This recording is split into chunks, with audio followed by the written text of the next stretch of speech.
Oke, sekarang kita sepakat ya. Kita sepakati dulu, kita memilih pembahasan untuk jadi orang apa? Kaya. Siap kaya? Siap kaya? Siap kaya? Takbir? Nah, mesti siap. Ingat-ingat rumus Nabi, kaya itu gampang. Ya, itu kalimat Nabi. Kaya itu mudah. Yang sulit bagaimana mengelola kekayaan supaya Allah ridha. Oke, sekarang kita mulai. Waktu saya terbatas sedikit lagi. Sekarang saya turunkan ke sini. Ya, teman-teman, sekarang bagaimana Allah mengarahkan kita untuk berusaha sampai mendapatkan level yang tadi kita harapkan. Pertama, kita masuk dulu turunkan ke Quran surah ketiga ayat 14. Paling kanan agak ke bawah sedikit di mushaf standar. Zayyina lin-nasi hubbus syahawati minan nisa'i wal banina wal qanatiril muqantarati minadh dhahabi wal fiddati wal khailil musawwamati wal an'ami wal harth. Ada ayatnya? Baik. Ini sama dengan kita semua. Zayyina lin-nas, nas umum. Masih ingat tadi terjemahan kita? Semua manusia, kata Allah, itu umumnya senang untuk mendapati bagian berikut. Dihiasi, senang perhiasan. Senang tampil menyenangkan. Dengan bagian-bagian berikut. Pertama, kecenderungan manusia senang berkeluarga. Di hubbus syahawat di sini, itu maaf, jangan diartikan laki-laki ke perempuan saja. Termasuk perempuan ke laki-laki. Karena kecenderungan berkeluarga itu dari dua arah. Jalannya ta'aruf. Ya, tak kenal maka ta'aruf, bukan tak sayang. Ya. Anda kenal istri tetangga kan tidak harus sayang. Ya. Tak kenal maka ta'aruf. Baik, pertama manusia senang berkeluarga. Kalau sudah berkeluarga, ada pasangan, ada keturunan, maka cenderung kemudian mengarahkan pola hidupnya untuk mendapatkan kemapanan dan kenyamanan dalam hidup. Apa diantaranya? Dia ingin menaikkan status sosialnya. Maka dia akan mencoba memaksimalkan tenaga usahanya. Pertama, awas fokus baik-baik. Hubbus syahawati minan nisa'i wal banin wal qanatiril muqantara. Mengoleksi harta benda, menambah kekayaannya di aspek-aspek berikut. Sekarang perhatikan baik-baik. Al-Quran rahasia besar kepada kita, kalau Anda ingin mendapatkan fokus aspek kekayaan yang melimpah, qanatiril muqantara, di koleksi kekayaan yang banyak, koleksi kekayaan yang luas, hidupnya lebih mapan, harta meningkat, maka ada beberapa passion yang bisa kita dapatkan dari situ. Dari sini kita wujudkan dengan wirausaha yang mungkin kita bisa hadirkan. Satu, ada aspek di bidang mineral terkait dengan barang tambang, emas, perak, dan sejenisnya. Ini prospektif. Tapi mohon maaf ya, jangan dilihat emasnya. Ada ulama yang menerjemahkan emas di sini adalah kalau Anda ingin usaha, kalau Anda ingin bekerja, maka coba cari passion pada bidang yang punya nilai intrinsik di dalamnya. Emas itu dulu bukan hanya sekedar jadi bahan galian. Anda menggali menemukan bagian dari mineral, ya. Misalnya mohon maaf, temukan emas, temukan perak, sekarang ada uranium, ada nikel, ada macam-macam sejenis dari sini. Tapi yang paling menarik, emas itu dulu diberikan arahan banyak oleh Nabi, isyarat yang sangat banyak dalam hadis, sebagai barang yang punya nilai intrinsik tinggi. Artinya apa? Kalau Anda ingin cari kerja, coba cari peluang-peluang usaha, yang dengan usaha itu di dalamnya punya nilai yang tinggi. Yang nggak putus pada masa itu saja. Tahun depan nilainya bisa naik lagi. Tahun depan bisa berkembang lagi. Tahun depan punya nilai lebih daripada sekarang. Coba sekarang dari mata uang saja, Anda bandingkan ya. Nabi mengajarkan kita untuk bisa bertransaksi dengan emas. Sekarang bandingkan dengan uang kertas. Contoh saja. Contoh.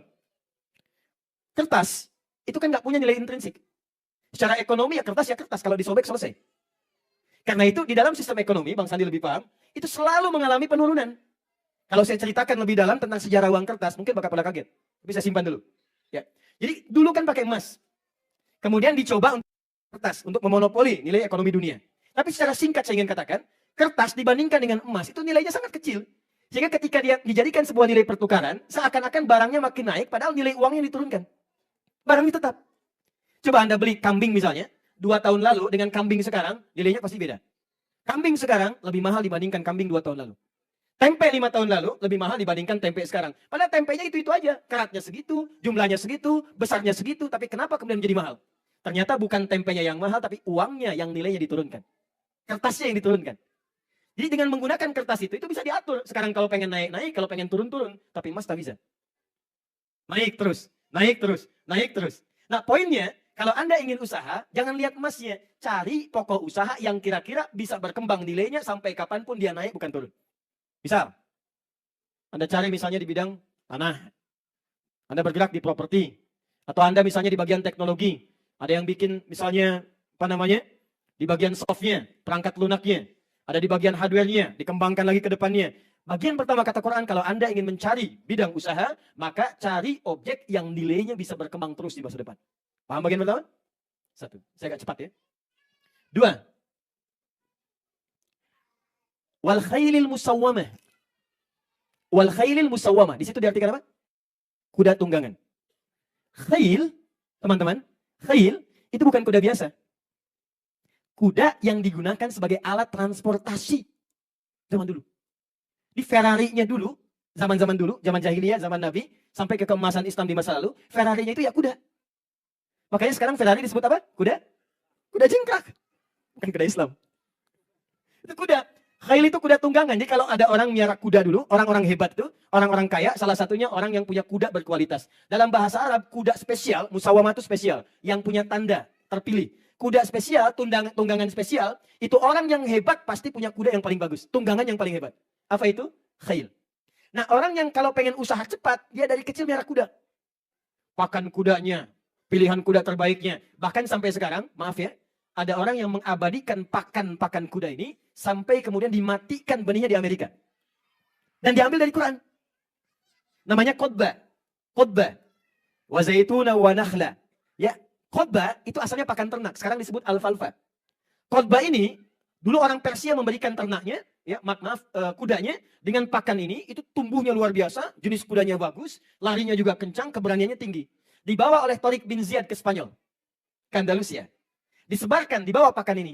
Ketika kemudian umat Islamnya lalai dari situ, bertransformasi peradaban dibawa ke Eropa, Islamnya mulai tertinggal, makan pakannya dibawa kemudian, diriset. Ada yang ke Brazil, ada yang ke Amerika, ada yang ke Spanyol. Makanya sampai sekarang kuda-kuda Spanyol itu bagus. Tapi sebetulnya yang paling menarik, pakan kuda, benih kuda, bibit kudanya dibawa sampai dengan dijual, yang harganya sangat mahal itu bagian dari lahan usaha yang diisyaratkan oleh Al-Quran. Sekarang bertransformasi ke dunia otomotif. Orang kalau mau berkendaraan kan butuh alat kan? Orang kalau mau bepergian kan butuh alat kan? Dia butuh sepeda, butuh motor, butuh mobil dimodifikasi lagi, ragamnya bisa banyak. Kata Quran, kalau Anda ingin bekerja dalam usaha yang mempercepat harta Anda kemudian bisa banyak di situ, salah satunya bisa pilih, Anda bisa berkarya di dunia otomotif atau yang terkait dengan itu. Yang setiap kerja pasti dibutuhkan. Bisa Anda bagian spare part-nya, bisa rangkai mobilnya, bisa ke sistemnya. Nih, sekarang saya share ya, Anda bisa buat di sini. Saya jarang bagi ini. Misal begini, sekarang kan muncul kendaraan-kendaraan online kan? Ya kan? Ada mobil online, ada ojek online dan sebagainya. Sekarang Anda lihat, pasar paling hebat salah satunya Indonesia kan? Muslimnya berapa? Di atas 200 juta. Kenapa Anda tidak membuat misalnya sistem yang online itu yang mengakomodir umumnya umat Islam di Indonesia? Bikin mobil online yang di dalamnya ada desain misalnya hafalan Quran. Ada belajar menunya sirah Nabi. Ada satu hadis Nabi. Begitu kemudian dipanggil, Anda datang ke situ, driver langsung mengatakan, silakan Bu, tujuan kemana? Di sini ada 1 jam, pilihan sambil menghafal Quran dengan metode taisir. Apakah Anda ingin melihat sirah Nabi tentang perjuangan ini? Apakah ingin belajar hadis Nabi? Sampai di tujuan. Belum ada yang membuat itu sampai saat ini. Anda ciptakan itu buat seperti itu, kreativitas demikian, Anda baru masuk kepada medianya. Siapa yang bikin Honda sekarang? Siapa yang bikin Mitsubishi? Lihat kekayaan mereka. Karena mereka membaca visi, dunia otomotif akan dibutuhkan, saya buat yang ini. Bikin. Kalau Anda tak mampu bikin bagian perangkat kasarnya, setidaknya masuk kepada sistemnya. Bikin sesuatu yang menarik. Apalagi tipikal sebagian masyarakat itu kan punya kecenderungan cepat kaget, gampang kagum. Numpang kagum aja, habis itu hilang. Bikin mall baru, brum ke sana. Belanja enggak, numpang kagum aja. Balik sini, 3 contoh ya. Ini cuma contoh. Kemudian, wal an'am, peternakan. Teman-teman sekalian, an'am itu yang dikonsumsi, hewan-hewan yang dikonsumsi, yang bisa diternakan. Makanya kerbau, sapi, kambing, itu masuk bagian hewan-hewan yang diternak. Umumnya disebutkan dengan terjemahan peternakan atau hewan ternak. Tapi prinsipnya adalah sebetulnya Allah ingin memberikan isyarat, ayo, satu lagi jadi bidang yang mungkin kita dapatkan passionnya masuk di kebutuhan pokok manusia. Siapa yang gak makan daging sekarang? Coba lihat. Ada yang makan sapi di sini? Ada. Gede begitu gitu kan? Coba lihat. Berapa kebutuhan sapi di Jepang saja sekarang? Berapa kebutuhan ayam di Indonesia sekarang?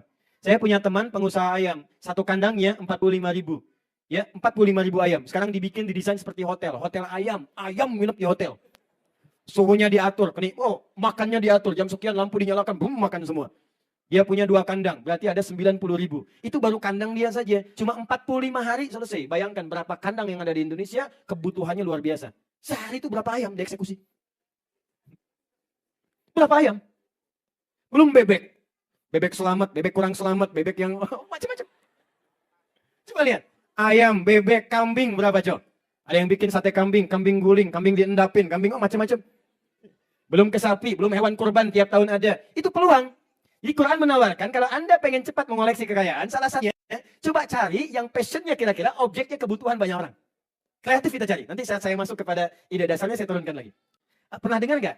Kenal Abdurrahman bin Auf? Nah, qadarullah, Abdurrahman bin Auf ini pernah kaya, jatuh fakir. Maka ketika datang ke Madinah disambut oleh orang paling kaya di Madinah yang sudah muslim. Dan dia tahu hukumnya, dia tahu passionnya. Ya, kebiasaan orang kaya itu kan punya kebiasaan yang beda dengan orang yang belum kaya. Ini levelnya level tinggi, turun ke bawah. Aku khawatir punya tekanan dalam hidupnya. Dia salah baca, dia lupa bahwa Abdurrahman bin Auf sudah mendapatkan training dari Nabi selama 12 tahun. Bahkan fase 13 tahun itu hijrah ke Madinah. 13 tahun training dari Nabi. Maka beliau tawarkan, akhil karim, lihat kalimatnya. Sami'atu annaka kunta ghaniyan. Aku dengar dulu engkau pernah jadi orang kaya. Kalau engkau ingin kaya lagi, khudh nisfa mali. Allah. Ambil setengah kekayaan saya.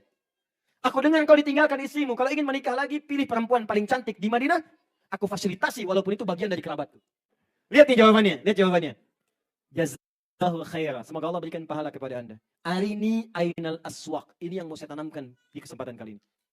Semoga Allah berikan pahala kepada Anda atas kebaikan Anda tawaran ini. Orang paling kaya di Madinah nawarin setengah harta saya ambil. Kalau dia punya aset 10 triliun, 5 triliun ambil deh. Luar biasa. Tapi jawabannya apa? Semoga Allah berikan pahala kepada Anda. Perhatikan baik-baik. Arini ainal aswaq. Cukup tunjukkan padaku di mana pusat bisnisnya. Tunjukkan padaku di mana pasarnya. Tunjukkan padaku di mana objek niaganya. Di mana pusatnya. Karena ternyata sebelum berangkat ke Madinah dibekali oleh Nabi dengan pendidikan sholat. Nanti lain waktu kita bahas dengan lebih dalam. Ternyata sholat itu dari gerakan sampai bacaan. Itu ada maknanya teman-teman. Termasuk berdiri ini, tegak ini, kan diatur. Kenapa tegak begini? Kenapa kakinya lebarnya diatur? Tidak terlampau lebar, tidak terlampau sempit. Itu ada aturannya. Di antara kaitannya dengan pola hidup kita. Kalau Anda masih mampu menegakkan diri, jangan gantungkan hidup Anda pada orang lain. Ini yang diambil oleh Bung Karno dengan kalimat berdikari. Berdiri di atas kaki sendiri. Para ulama kita dulu dekat dengan para umarah. Ya. Hasan itu kan sering. Rahimahullah, surat menyurat dengan Bung Karno. Berikan gambaran. Pemimpin kita dulu sering. Sampai sekarang, Alhamdulillah. Beri masukan. Sampaikan. Tegakkan dirimu, jangan gantungkan hidup pada orang lain. Apa yang? Maka dipakailah kemudian ajaran-ajaran Nabi dengan bakat passion management yang beliau tahu. Dibidik oleh beliau, satu di antara turunan ini, beliau masuk pada yang ketiga.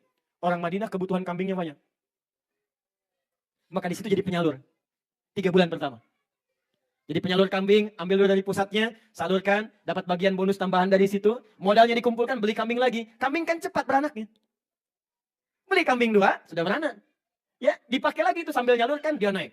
Tuh, saking dahsyatnya, bayi kaget.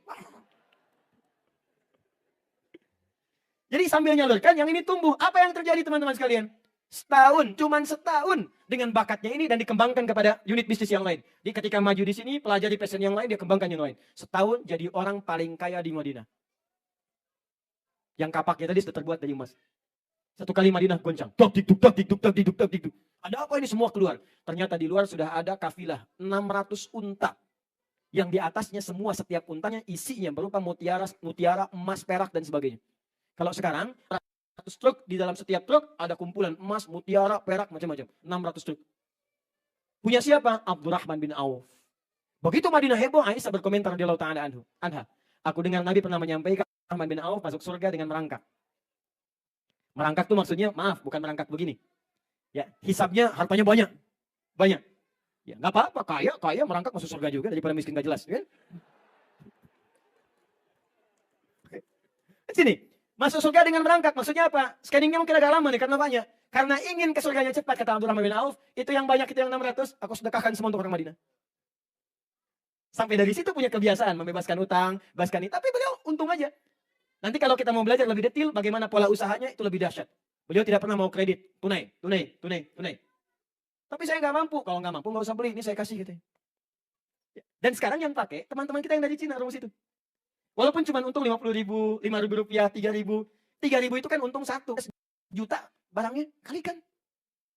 Itu pola itu dipraktekkan Abdurrahman bin Auf. saya lompat-lompat sedikit ya. Jadi ini poinnya. Kalau kita bisa lihat lagi yang keempat, sekarang ini kita butuhkan, terutama di Indonesia. Teman-teman bisa riset dari sekarang. Ya. Wal harf. Pertanian, perkebunan. Perkebunan. Kalau ini, maaf kehewani, ini kenabati. Ini pangan, ketahanan pangan. Sekarang semua negara ingin bergerak ketahanan pangan. Kalau Anda mau riset, Anda keluarkan ayat-ayat Quran. Ini sekarang kami sedang mengembangkan riset di Indonesia.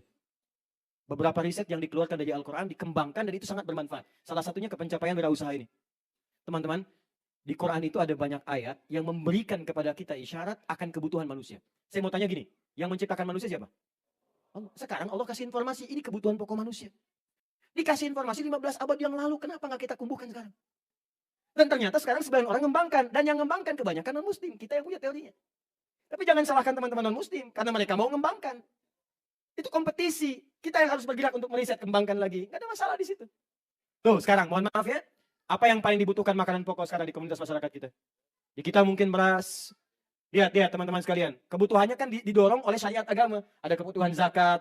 Ada kebutuhan untuk Idul Fitri. Ada zakat fitri. Pasti yang diambil makanan pokok. Itu baru zakat. 200 juta orang mau zakat dari makanan pokok. Apa Anda kira beras akan bertahan? Kenapa Anda tidak coba kembangkan kurma? Saya share satu ayat dengan kakak saya. Dia riset kurma. Dia kerjasama dengan kawannya peneliti di sebuah kampus. Dia kemudian datang ke Thailand. Dia kembangkan sampai sekarang jadilah kurma tropis itu. Di Indonesia.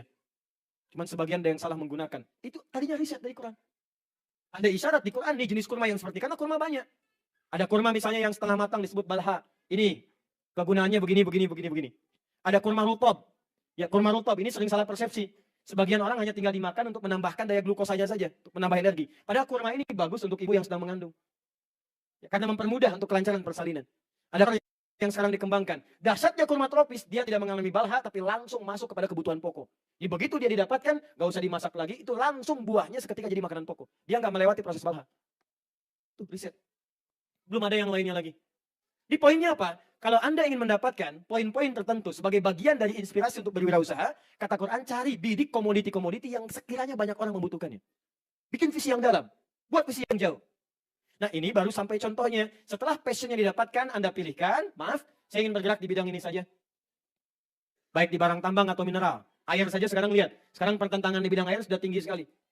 Di pasal 33, ya, bumi, air, dan isinya dikuasai oleh negara, dan diperuntukkan ya sebesar-besarnya untuk kemaslahatan bangsa atau masyarakat. Sekalian kan, maaf ya, bumi, air, kenapa air disebutkan di situ? Bagian mineral. Dan air porsinya banyak disebutkan dalam Al-Quran dibandingkan dengan daratan. Sekarang siapa yang bikin air kemasan tuh? Coba Anda bayangkan. Kenapa Anda tidak bikin misalnya, Masya Allah, air Ar-Rayyan. Ar-Rayyan itu kan pintu bagi orang puasa. Maksudnya kalau mau buka pakai air ini. Bikin teknologi Anda. Kembangkan lagi. Anda bikin pakaian, orang sholat pasti pakai pakaian, sarung, bikin sarung. Anda bikin terapan sekarang, sarung anti banjir. Maksudnya bagaimana kalau banjir naikin ke atas? Pokoknya Anda carilah, ya. Dari sini ya mau yang mana pesannya yang mau Anda gerakan? Apakah yang di bidang ini, apa otomotif, apa yang pokok-pokok, intinya yang orang banyak butuhkan yang mempercepat sekiranya ketika Anda geluti itu, pundi-pundi kekayaan bisa bertambah, harta Anda bisa bergerak dengan cepat. Bidang itu bisa dikembangkan jadi unit-unit yang lainnya. Nah sekarang, kalau passionnya sudah ketemu, bagaimana cara memulainya? Saya agak cepat sedikit ya, saya tinggal 8 menit lagi. Saya cuma dapat 90 menit. Ya, jadi kalau agak kurang, panitianya sebelah sana tuh. Saya agak cepat, ke sini. Nah, ini tahapan yang paling pentingnya. Ustaz, saya sudah pilih. Saya akan bergerak di bidang yang ini saja. Saya yang ini saja. Saya yang ini saja. Saya yang ini saja. Anda silahkan tetapkan dari sekarang. Sekarang setelah ketahuan bagaimana cara menjalaninya. Pelan-pelan. Pindah ke Quran surah 98 ayat 5. Sudah? وَمَا أُمِرُوا إِلَّا لِيَعْبُدُوا اللَّهَ مُخْلِصِينَ. Tidaklah kalian semua diperintahkan kecuali menjadikan sebagai ibadah dengan ikhlas karena Allah. Yang pertama, kalau ingin memulai usaha ini, saya mau tanyakan sebentar. Rizki siapa? Yang punya harta benda siapa? Yang maha kaya siapa? Maka pesan Al-Quran, luruskan dulu niat sebelum bekerja, semua lakukan karena Allah. Nanti Allah akan mudahkan. Sekarang Anda pengen kaya, tapi Anda jauh dari yang maha kaya. Bagaimana bisa dapat kaya? Anda pengen harta, tapi bermusuhan dengan yang punya harta. Bagaimana bisa mendapatkan harta? Karena itu langsung ayat ini nanti ditafsirkan dengan ayat lain yang lebih dahsyat. Itu ada di Quran surah 61 ayat yang ke-10. As-Saff. Quran surah As-Saff ayat 10 sampai 13. Perhatikan, ini langsung disebutkan niaganya, usahanya.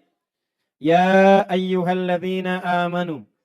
Hei semua orang yang beriman. Ingat, kalau yakin dengan Allah, pengen dekat dengan Allah, maka kunci pembukanya disebut iman pintunya. Makanya semua orang yang yakin dengan Allah, dia bersyahadat dulu.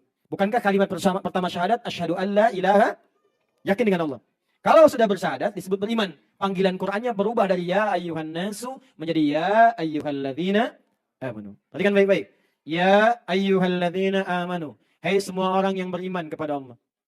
Hal adullukum ala tijaratin tunjikum min adzabin alim.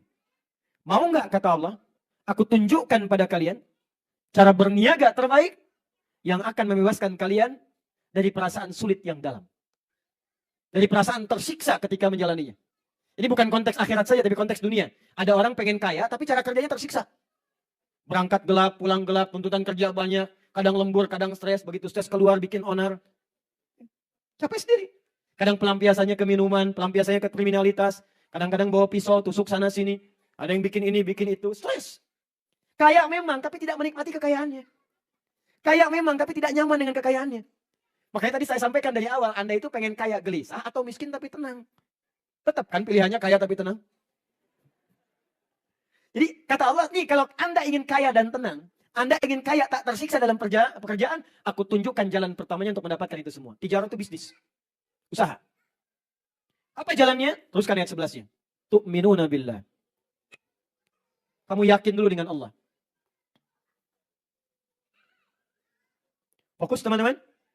Yuk kita lihat. 1. Tu'minun billah. Kerja, usaha pertama. Termasuk di sini berwirausaha. Siapa yang Anda ingin jadi miliuner ke depan atau bilioner bahkan, ya. From $1 misalnya to $1 billion company. Dari $1 jadi jutaan atau bahkan miliaran, triliunan ke depannya. Maka jalan pertamanya kata Allah, kalau nggak pengen susah dalam pekerjaan, pertama Anda harus bekerja dengan dasar iman dulu. Satu iman. Secara singkat begini, iman itu yakin dengan semua ketentuan-ketentuan Allah. Kalau sudah yakin, siap menjalaninya. Sekarang saya tanyakan dulu pada semua teman-teman. Beriman kita? Yakin kita? Siap menjalankan ketentuan Allah? Dasar pertama kalau ingin kaya dan ringan, kaya mudah, kaya bahagia kata Allah, ikuti dulu semua ketentuanku. Syarat pertama iman. Kedua, ikuti petunjuk Rasulku. Makanya kalimat setelahnya wa rasuli. Nanti saya turunkan detailnya ya. Nanti Nabi berikan detailnya. Kalau pengen ini, begini. Kalau usaha begini, begini. Tinggalkan yang ini, kerjakan yang ini. Harinya seperti ini. Ada semua lengkap. Kedua, detailnya lihat pada petunjuk Rasul. Oke, sekarang kita turunkan. Bagaimana cara memulai pekerjaan dengan iman tadi? Buka Quran surah kedua ayat 172. Al-Baqarah 172.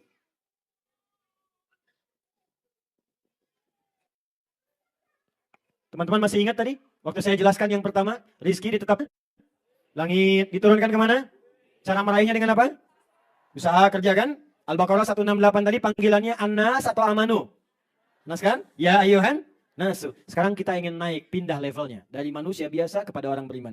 Maka ayat ini dirubah oleh Allah kalimatnya pembukanya dari nas menjadi ya ayyuhalladzina amanu. Karena kita sudah komitmen bekerja dengan dasar iman. Buka Quran surah Al-Baqarah ayat 172.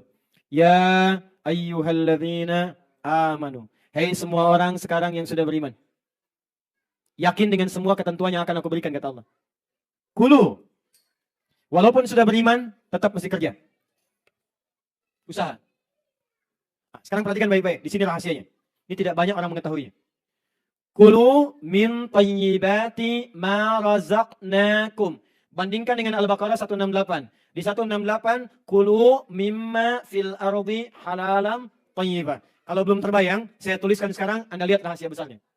Tapi ingat ya, maaf ya, iman ya, bukan akal. Iman tuh yakin dulu, hikmah datang. Kalau akal nanti ditanya dulu, kalau belum rasional, belum logis, nggak mau diikutin. Ingat, kita ini terbatas.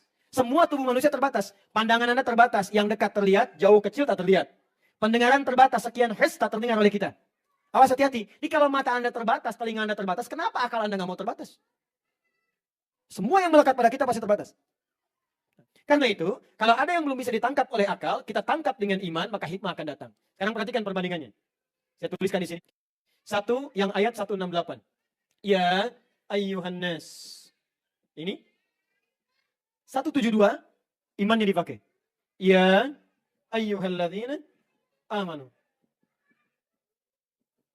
Perhatikan, yang ini nas, ini amanu. Dan amanunya dibuka dengan alladzina. Disebutkan 1080 kali dalam Al-Quran yang mencakup semua tanpa kecuali. Artinya, ini berlaku bagi laki-laki, perempuan, tua, muda, besar, kecil, tanpa batas. Maaf, semua yang ingin mendapatkan passion ini kata Allah, saya buka seluas-luasnya. Laki-laki pengen kaya, perempuan pengen kaya, pengen dapat lebih daripada itu, saya berikan kesempatannya. Ini, kulu mimma fil ardi. Kemudian ada rumus, halalan thayyiban. Perhatikan sini dengan detail, dengan jeli. Yang ini, kulu. Ininya dibuang. Mimma fil ardinya tidak ada. Diganti dengan min thayyibati. Halalnya dibuang. Diganti dengan ma razaqnakum. Allahu Akbar. Lihat sini. Ketika Anda mencari dengan iman, yakin karena Allah, maka kalimat pertama mimma fil ardinya dibuang. Untuk manusia pada umumnya, silahkan berkelana ke bumi. Mencari, bekerja, cari tempat ini, tempat itu. Tapi ketika Anda beriman kepada Allah, benefit pertama yang Allah katakan adalah, saya akan mudahkan rizkinya cepat datang padamu, tidak ingin menyulitkanmu untuk mendapatkan rizki yang kau butuhkan itu. Di iman itu, apa manfaatnya? Manfaat yang pertama, karena kita dekat dengan Allah, akses ke rizkinya akan dibuka oleh Allah. Anda dekat dengan pimpinan, akses pekerjaan dibuka. Anda dekat dengan Allah, apa yang tidak mudah bagi Allah? Cuman sekarang kalau Anda berkata, Ustaz saya sudah beriman, kenapa sulit mendapatkan itu? Barangkali cara beriman Anda yang belum tepat. Itu yang harus diperbaiki. Nah, jadi syarat pertama kata Allah, ketika Anda benar imannya, maka pertama Allah akan berikan kemudahan, ma razaqnakum. Kami yang akan dekatkan rezekinya kepadamu, bukan engkau yang sulit untuk mendapatinya. Kadang-kadang tiba-tiba ide muncul. Kadang-kadang investor datang dari sisi yang tidak diduga. Kadang-kadang kreatif itu muncul dari teman yang datang menawarkan pada Anda. Siapa yang gerakkan semua itu? Ini Bang Sandi yang punya banyak pengalaman tentang itu. Dari mulai berjuang sampai dengan sekarang didapatkan. Coba Anda bayangkan, Abdurrahman bin Auf, itu kan modalnya pakaian tadi. Tapi karena aksesnya dekat dengan Allah, cuma 3 bulan, dia orang paling kaya nomor 3. Setahun paling kaya nomor 1. Nih. Nah, ciri orang beriman, 1, bagaimana bisa mendapatkan akses cepat itu, ini yang paling menarik. Lihat sini baik-baik. Halalnya dibuang. Ketika iman belum ada, halalnya masih ada. Halalan thayyiban. Legal. Baik. Tapi ketika sudah beriman, halalnya dibuang. Thayyibnya dijamakkan. Min thayyibati ma razaqnakum. Halalnya dibuang, thayyibnya dijamakkan. Kenapa halalnya dibuang? Karena orang beriman itu sudah pasti imannya membimbing dia untuk mencari yang halal dalam kehidupan. Jadi kalau ada orang beriman, Anda beriman, cari wirausaha apapun. Maaf ya, maaf sekali. Kalau Anda berwirausaha apapun, dan Anda merasa, tapi iman Anda tidak mendorong Anda untuk mencari yang halal. Masih terlibat pada yang haram, bekerja pada yang tidak dibenarkan. Maka sebanyak apapun harta Anda kumpulkan, maka hakikatnya itu hanya fata morgana saja. Demi Allah saya katakan, sekaya-kayanya Anda tetap tidak akan memberikan ketenangan pada jiwa Anda. Itu kecil di mata Allah. Nah yang paling menarik, ketika Anda bekerja dengan cara orientasinya ini halal, ini yang dibenarkan, ini yang nggak boleh. Maka kata Allah, walaupun pertama kali Anda melangkah, sedikit Anda dapatkan, tapi berkahnya saya gandakan. Keberkahan itu yang disebut dengan thayyibat, yang dijamakkan. Apa itu berkah? Ini yang paling penting. Ini modal utama untuk kerja itu, bukan kuantitas modalnya. Tapi di sini keberkahannya. Kalau berkah ini sudah dapat, teman-teman, meningkat dengan banyak, maka yang lain akan mengikuti. Anda tinggal tunggu waktu saja. Apa itu berkah? Ziyadatul khair. Ini poin ini. Bertambah semua nilai-nilai kebaikan yang ada di sekitaran kita. Jadi kalau Anda mencari dengan cara yang benar, kata Allah, saya tambahkan yang baik-baik. Dan itu di ilmu ekonomi bisa jadi aktiva. Lihat ya, Allah kirimkan orang baik. Pekerja yang jujur, karyawan yang disiplin. Itu kan aktiva. Teman yang bisa sinergi. Anda keuntungan banyak, tapi dapat teman pengkhianat. Hancur pekerjaan Anda. Mudah bagi Allah. Yang kedua, berkah itu bisa berarti sesuatu yang bermanfaat. Di awal pertama Anda bekerja, yang diberikan bukan harta dulu. Yang diberikan asas manfaat dulu, butuh. Jadi modal Anda itu terkeluarkan atau disalurkan sesuai dengan aspek kebutuhan. Dapat harta sedikit, haus. Kalau haus itu butuh apa? Minum. Halal mendorong Anda, yang penting dapat minuman. Tapi kalau halalnya hilang, nafsunya tinggi, minuman pun seleranya bisa banyak. Gak mau, saya pengen buah naga. Naganya khusus dari Cina. Gak mau, saya pengen ini. Gak mau pakaiannya pengen yang begini. Itu yang bikin sulit dalam kehidupan. Makanya orang-orang hebat itu walaupun modalnya sedikit, tapi karena berkahnya banyak, maka yang didapatkan peningkatannya cukup tinggi. Naik, naik, naik, naik, naik. Awal-awal modal sedikit, waktu tak lama, baru harta kemudian datang. Ya, dengan apa yang tidak digambarkan sebelumnya. Terakhir, sebagai penutup. Apa yang diharamkan oleh Allah, ini yang kita jaga. Kalau, maaf ya, kalau aplikasi, ini Bang Sandi lebih, ilmunya lebih daripada saya. Tapi kalau tatanan teoritis, dasarnya, ini yang harus saya tanamkan. Jangan sampai gini, pohonnya tinggi, tapi akarnya nggak kuat. Sehingga ketika diterpa angin yang kencang, goyahnya langsung dahsyat. Ya, satu, baik. Saya tinggal 2 ayat lagi. Baik, 1 ayat, 1 hadis. Saya kembali ke hadis dulu, turunkan. Apa saja yang dihalalkan oleh agama dan diharamkan saat mulai akan berusaha. 1. Hadis Nabi SAW, kalau Anda seperti ini, bisnisnya diberkahi. Itu ada di Al-Bukhari, nomor hadis 20.076. Riwayat Jabir bin Abdullah. Al-Bukhari, nomor hadis 20.076, riwayat sahabat Jabir bin Abdullah. Rahimallahu rajulan samhan idza ba'a wa idza ishtara wa idza iqtada. Allah akan merahmati, memberkahi seorang pengusaha, seorang wirausahawan, seorang pebisnis, seorang pedagang. Samhan idza ba'a wa idza ishtara wa idza iqtada. Yaitu orang yang menjalani proses niaganya sesuai dengan ketentuan Allah, memudahkan bagi manusia saat dia membeli, saat dia menjual, dan saat dia menagih utang yang dia pinjamkan kepada orang-orang sekitarnya. Seperti apa orang-orang ini? 1. Menjauhi khida'un. Semua unsur penipuan. Jauhi yang menipu. Termasuk, maaf, sekarang dilebarkan oleh para ulama, termasuk, maaf sekali, mungkin ini kurang menyenangkan. Maaf ya. Mengikuti lelang atau tender-tender dengan sifat-sifat yang menipu. Menawar dengan harga tertentu padahal nggak beli. Hanya untuk menaikkan harga saja supaya orang beli lebih tinggi. Manipulatif. Ya, saya beli sekian, ayo siapa lagi? Sekian, saya 1 juta yen, saya 2 juta yen, saya sekian yen. Padahal cuma orang-orang yang dipasang saja. Supaya yang lainnya menaikkan harganya, menaikkan tawarannya. Maka ini masuk dalam kategori khida. Bisa masuk ke online, awas hati-hati. Online berubah dari khida menjadi gharar. Misal, masang barang, fotonya bagus, kualitasnya kayaknya bagus, tiba-tiba speknya datang tidak seperti apa yang diharapkan. 3, riba. Ini banyak sekarang. Ayo pelan-pelan berpindah. Ini sudah janji Allah. Quran surah kedua ayat 275. Wa ahallallahu al-bai'a wa harrama riba. Kalau Anda ingin jual beli, ingin wirausaha, Allah akan kasih bimbingan. Tapi kalau Anda berbuat riba, kata Allah, Allah akan hancurkan itu. Baik itu sekarang atau nanti saat Anda kembali kepada Allah Subhanahu wa taala.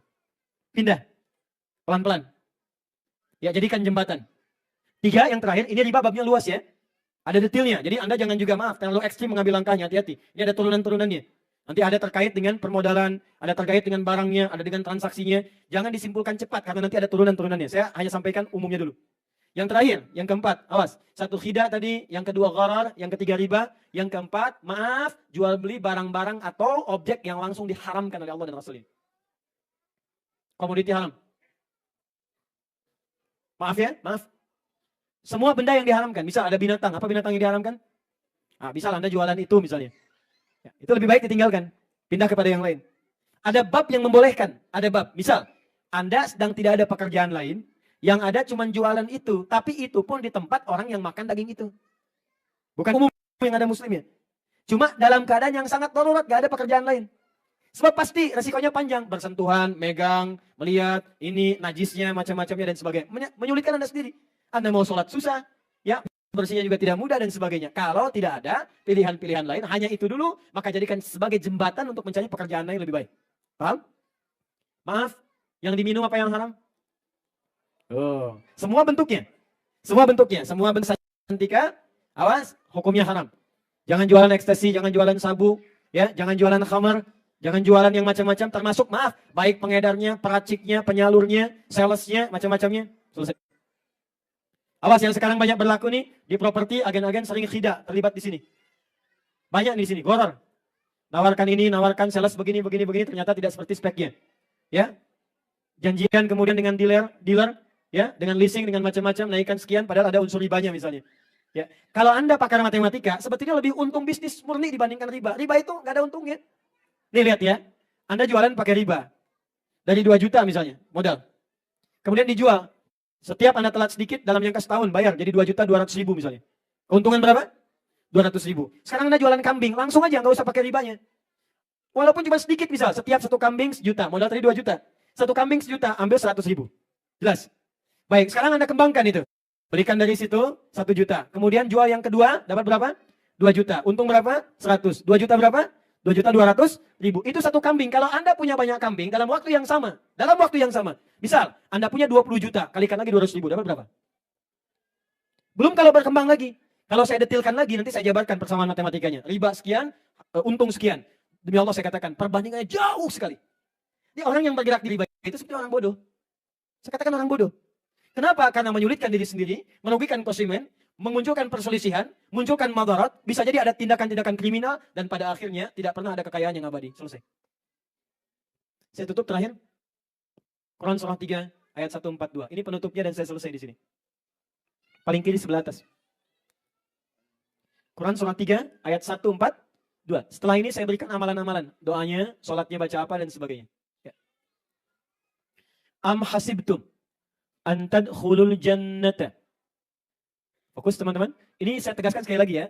Di bab-bab tertentu saya belum berikan detailnya. Kalau Anda ingin mengaji detail, saya masih ada sampai hari Senin. Nanti bisa diturunkan babnya. Saya baru berikan umum karena kita konteksnya sekarang sebentar ya. Am hasibtum an tadkhulul jannah. Apa Anda duga begitu mudah mendapatkan jannah? Apa artinya jannah? Oh, di sini persoalan kita. Itu tidak selalu diartikan dengan surga. Jannah itu punya 2 arti dalam Al-Quran.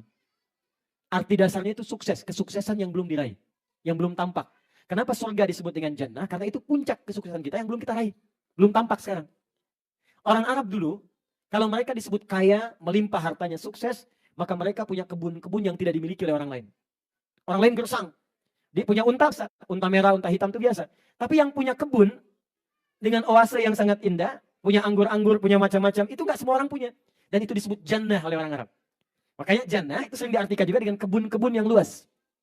Ya, secara tidak langsung, persamaan sekarang, jannah itu artinya kekayaan yang tidak dimiliki oleh umumnya orang. Kalau kita tarik ke dalam konteks usaha kita, maka ayat ini diartikan begini. Saya pernah datang ke satu perusahaan, ajarkan ayat ini, diterapkan, bahkan direksinya pada salah satunya non-muslim. Saya datang dalam keadaan yang mungkin agak kolaps tuh, udah mau turun. Semua nggak semangat. Saya terangkan isi ayat ini, Anda kerjakan, saya bilang, begitu dikerjakan, setahun kemudian saya diundang. Cuman untuk melihat Ustadz, kalau jamnya menunjuk kepada jam 2, artinya dalam sejam 2 miliar dapatnya. Am hasibtum an tadkhulul jannata. Apa Anda duga begitu mudah meraih kesuksesan? Bahkan untuk mendapatkan surga yang Anda mimpikan. Walamma ya'lamillahu alladhina jahadu minkum wa ya'lamas sabirin. Sementara Allah belum menguji sejauh mana kadar jahadu minkum. Satu, aspek pertama kata Allah, kadar keseriusan Anda dalam mewujudkan itu. Keseriusan di sini disebut dengan kalimat jahadu. Jadi kalau Anda ingin kaya, ingin berhasil wirausahanya, maka pertama kata Al-Quran Anda mesti serius mengeksekusi ini semua. Kalau main-main mendingan gak usah. Jangan setengah-setengah. Jangan coba-coba. Jangan gimana nanti bagaimana. Kalau Anda bersiap mendapatkan itu semua, Anda mau jadi apapun silakan. Wirausahawan, pebisnis, diplomat, birokrat silahkan. Tapi kalau Anda ingin sukses, kata Allah, pertama Anda mesti serius, sungguh-sungguh. Kalau Anda kuliah yang serius. Duduk paling depan, selesaikan persoalan, bikin riset, jangan setengah-setengah, nanggung kalau begitu. Nah keseriusan ini menggunakan kalimat jahadu, asalnya dari kata juhdun. Juhdu, kesungguhan, keseriusan, dibagi 3 turunan lagi. Pertama, kesungguhan merencanakan, disebut dengan ijtihad. Maka mulai sekarang bikin mapping, planningnya apa? Sukses mau tahun berapa? Turunkan ke kita sekarang. Bikin rencana, mau di bidang apa? Rencananya bagaimana? Tahun berapa? Modalnya dari mana? Investornya siapa? Ya, siapa orang yang bagian kreasinya? Inovasinya seperti apa? Turunkan. Kalau Anda masih kuliah di kampus, bahkan turunkan cita-cita dari atas sampai ke materi kuliah yang sedang Anda kerjakan sekarang. Jangan sampai Anda pilih misalnya jurusan yang memang gak ada hubungan dengan masa depan Anda. Yang penting asal kuliah, di Quran gak ada begitu. Anda kuliah mau kemana? Saya ini mau sekarang jadi begini dai, saya turunkan dari sejak selesai SD. Ke depan saya mau jadi ulama, ahli Quran begini. Maka semua diarahkan. Sekolahnya ke sini, SMP ke sini, SMA ke sini. Ya kemudian kampusnya begini, sampai pulang lagi. Nah Anda sekarang mau bikin passionnya apa di masa depan? Di bidang apa? Otomotif, sekarang Anda kuliah, ya sampai waktunya tinggal 17.20, 3 menit lagi, ya bikin pemetaannya. Ya, mohon izin dari sekarang. Kedua, kalau sudah ada rencana, ada konsepnya, mappingnya jelas, schedule-nya jelas dan sebagainya, maka muncul yang kedua, saya agak cepat, namanya jihad. Jihad, kesungguhan mengeksekusi dengan tindakan. Jangan banyak jadi konseptor, eksekusi itu semua. Anda mau begini, kerjakan. Anda mau begini, kerjakan. Yang terakhir, yang ketiga, maaf, kesungguhan mengatasi gejolak dalam jiwa, disebut mujahadah. Kadang-kadang lagi serius, ada tantangan malas, ya, ada pesimis, perangi itu semua. Kalau Allah sudah jamin pasti dimudahkan. Yang ketiga disebut mujahadah. Terakhir, lakukan ini dengan sabar. Wa ya'lamas sabirin. Allah hanya memberikan gambaran kesuksesan bagi orang-orang sabar. Thomas Alva Edison berapa kali membuat percobaan? Lebih daripada 1000 kali. Yang sekarang membuat fried chicken berapa kali membuat percobaan? Ketok setiap pintu. Anda punya ayatnya. Kenapa baru 2-3 kali gagal kemudian Anda kemudian pesimis dari situ? Kembangkan diri kita, jadi orang hebat, sabar, dan mulai sekarang passionnya lakukan. Mulai dari mana? Jamaah. Saya tutup. Jamaah itu bukan cuma kumpul. Kenapa ada salat jamaah, salat Jumat? Jamaah itu duduk, kenali dengan siapa Anda duduk, kemudian saling mengisi di balik semua bakat yang Anda miliki dengan setiap yang Anda kenali itu. Karena itu tidak ada orang salat di dekat Masjid Nabi, kecuali maaf, yang sakit bertemu dokter, selesai sakitnya. Yang tidak punya pekerjaan, ketemu dengan orang punya pekerjaan. Itu yang kita kembangkan. Ke masjid, temui, kenali. Anda di Jepang, gak semua orang bisa ke Jepang. Cari apa yang bisa bermanfaat untuk Anda. Passionnya dapatkan, jadi pakar di bidang, dan pulang ke negeri kita, bangun. Jadi kan bangun ke negeri kita, sumber daya banyak. Pulang lagi ke tanah air. Bangun negeri kita. Sabang sampai dengan Merauke. Luas. 13.677 pulau. Gak semua orang dapat. Saya ke Abu Dhabi untuk dapat satu pulau triliunan rupiah. Kita punya 13.677. Itu belum termasuk Pulau Gebang, Pulau Gadung, pulau-pulau yang lain. Ya. Jadi ayo, mudah-mudahan Allah berikan keberkahan untuk kita. Saya sampai di sini. Ya. Saya cuma motivasi saja, ayatnya sudah saya turunkan, dalilnya sudah Anda dapatkan, janjinya sudah Anda terima, contohnya juga sudah ada, bahkan sebagian yang real juga ada di samping saya, ada Bang Sandi di sini. Dan singkatnya, kita berdoa pada Allah Subhanahu wa taala, semoga dengan apa yang telah kita dapatkan dilancarkan dan dimudahkan oleh Allah Subhanahu wa taala. Baik, sebelum kita berdoa, saya mau tanya kembali, siap jadi kaya? Siap jadi kaya? Siap jadi kaya? Siap jadi wirausahawan yang bermanfaat? Baik, maka saya tutup dengan sebuah ayat. Apa perbedaan wirausahawan yang beriman dengan yang belum beriman? Quran surah ke-28 ayat 77. Wabtaghi fima atakallahu daral akhirah wa la tansa nasibaka minad dunya. Kalau kamu sudah kaya kata Allah, jadikan hartamu untuk mencari surga yang telah engkau impikan itu. Karena itu Allah turunkan ayat sedekah, ayat infak, ayat zakat supaya Anda gunakan harta pada yang dibenarkan oleh Allah Subhanahu wa taala. Kalau cuma kaya dan fashion saja, sudah ada korun. Jangan bersaing dengan korun karena Anda tidak akan pernah untuk selamanya. Cukup